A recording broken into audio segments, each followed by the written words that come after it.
Alright, we're going to continue on with our integers today with using number lines. So the directions say use the below number lines to model given addition problems. So we're going to start with number 1, and the number it starts with is 4.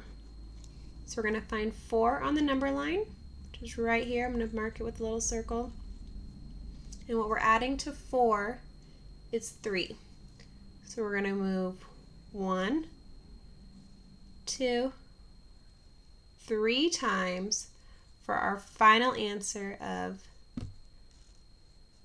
7. So then we're going to go over here and write 7 on the line for 4 plus 3 equals 7.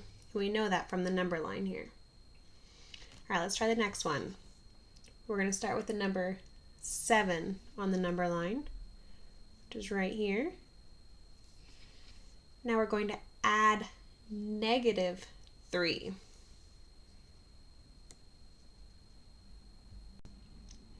Okay, now to do this, when we add a negative number, we're essentially just subtracting, right?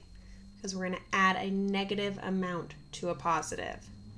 So we're going to add negative 3. So we're going to move 1, 2, 3 times to the left for positive 4.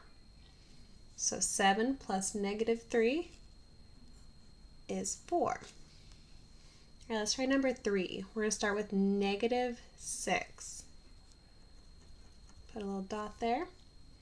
Negative 6, we're going to add negative 3.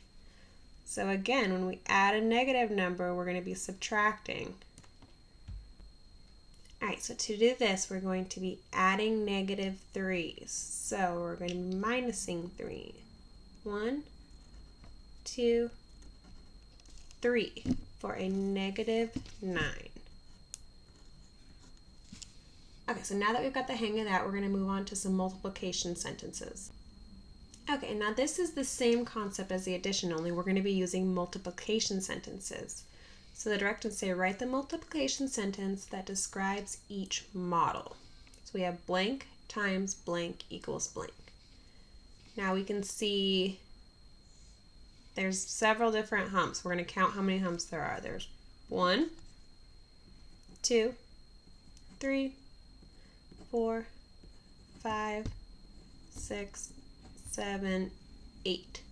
So there's 8 in total. So we're going to write an 8 down here for 8 groups.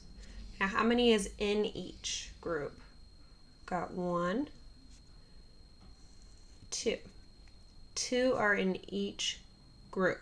So I'm going to put a 2 right here. So now what is 8 times 2? Go right here to the final for the number line. It tells us it's 16.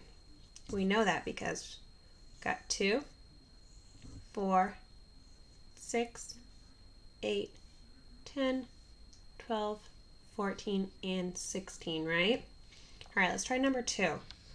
So how many humps do we have? We've got 1, 2, 3, 4, 5. So we're going to write 5 down here for groups. Now how many is in each group? 1, 2, 3, 4. Got 4 in each group. So we got 5 groups of 4 for a total of 20.